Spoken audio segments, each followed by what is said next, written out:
بسم اللہ الرحمن الرحیم السلام علیکم ورحمۃ اللہ وبرکاتہ۔ شب قدر میں نفل نماز پڑھنے کا صحیح اور سنت طریقہ کیا ہے، آج کی اس ویڈیو میں یہی جاننے کی کوشش کریں گے۔ جو طریقہ میں بتانے والا ہوں اس طریقے کو مرد حضرات بھی فالو کر سکتے ہیں اور عورتیں بھی فالو کر سکتی ہیں، یعنی یہ ویڈیو مردوں کے لیے بھی خاص ہونے والی ہے اور عورتوں کے لیے بھی خاص ہونے والی ہے۔ میں شب قدر میں نفل نماز پڑھنے کا صحیح طریقہ بتاؤں اس سے پہلے ایک بہت ہی قیمتی بات آپ تک پہنچا دینا چاہتا ہوں، وہ یہ کہ شب قدر میں نفل نماز پڑھنے کا کوئی خاص طریقہ نہیں ہے اور شب قدر کی کوئی خاص نفل نماز بھی نہیں ہے۔ یہ بات میں اس لیے کہہ رہا ہوں کیونکہ بہت سے مسلمان وہ ہیں جو سوچتے ہیں کہ شب قدر میں کوئی خاص انداز ہے نفل نماز پڑھنے کا۔ ایسا بالکل بھی نہیں، شب قدر کی کوئی خاص نماز نہیں، شب قدر میں نفل نماز پڑھنے کا کوئی خاص طریقہ نہیں ہے۔ بس آپ اس رات میں تہجد کی نماز ادا کریں جو 12 رکعت ہیں اور ایک قول کے مطابق 8 رکعت ہیں اور کم سے کم 2 رکعت ہیں۔ تہجد کی نماز آپ اس رات میں ادا کریں۔ دوسری راتوں میں تہجد کی نماز پڑھنے پر جو اجر اور ثواب ملتا ہے اس سے کہیں زیادہ اس رات میں تہجد کی نماز ادا کرنے پر اللہ رب العزت آپ کو اجر اور ثواب سے نوازے گا۔ اس ویڈیو کے اندر میں 2 رکعت تہجد کی نماز پڑھ کے آپ کو سکھاؤں گا اور بتاؤں گا کہ کس طریقے سے شب قدر میں آپ تہجد کی نماز پڑھیں۔ ان 2 رکعتوں کو آپ سیکھ لیں، اس کے بعد من کرے تو 4 رکعت پڑھے، من کرے تو 6 رکعت پڑھے، من کرے تو 8 پڑھے اور اگر من کرے تو 12 رکعتیں ادا کرے، لیکن 2 رکعت کر کے شب قدر میں تہجد کی نیت سے نفل نماز آپ 8 یا 12 رکعت یا کم سے کم 2 رکعت ضرور ادا کریں۔ دیکھیے، سب سے پہلی چیز یہ کہ آپ وقت کا خاص خیال رکھیں۔ ایسے عشاء کی نماز کے بعد تہجد کی نماز کا وقت شروع ہو جاتا ہے، لیکن افضل اور بہتر وقت رات کا آخری حصہ ہے۔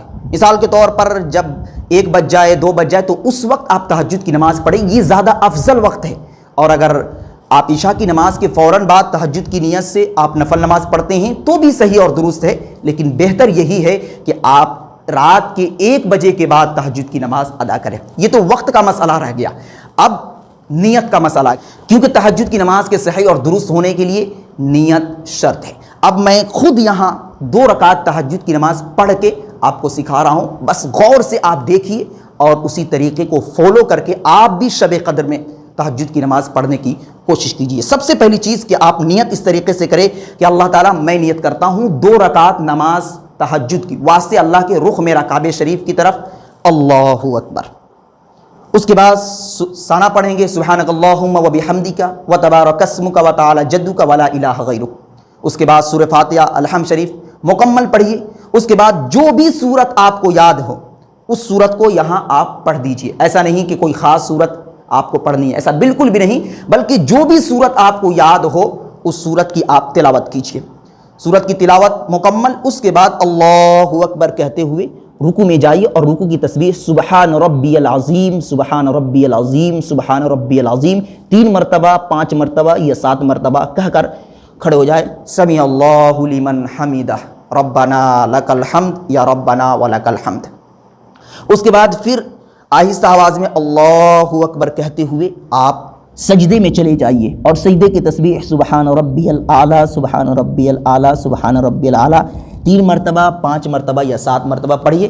پھر دوسرا سجدہ اسی طریقے سے کیجیے اور اس سجدے کے اندر بھی وہی تسبیح پڑھیے۔ جب 2 سجدے مکمل ہو جائے تو اللہ اکبر کہتے ہوئے دوسری رکعت کے لیے کھڑے ہو جائے اور دوسری رکعت کو بھی پہلی رکعت کی طرح آپ مکمل کریں، سورہ فاتحہ الحمد شریف کی تلاوت کریں اور کسی سورت کی تلاوت کریں، پھر رکوع کریں اور رکوع سے کھڑے ہو کر پھر آپ سجدے میں جائے، 2 سجدے آپ مکمل کیجئے پہلے ہی رکعت کی طرح اور اس کے بعد آپ نماز کو مکمل کرنے کے لیے تشہد میں بیٹھ جائیے۔ تشہد میں بیٹھ کر التحیات پڑھیے، درود شریف اور دعائے مسورہ پڑھ کر السلام علیکم ورحمۃ اللہ السلام علیکم ورحمۃ اللہ دونوں جانب سلام پھیر کر آپ اپنی نماز کو مکمل کر دیجیے۔ تو اس طریقے سے آپ شب قدر میں تہجد کی نیت سے نفل نماز پڑھیں، 2 رکعت کم سے کم، نہیں تو 4 رکعت، نہیں تو 6 رکعت، نہیں تو 8 رکعت، اور اگر اس سے بھی زیادہ پڑھنا ہو تو آپ 12 رکعت تک تہجد کی نماز پڑھ سکتے ہیں۔ لیکن ایک بات ذہن میں رہے کہ شب قدر میں کوئی خاص نفل نماز نہیں ہے۔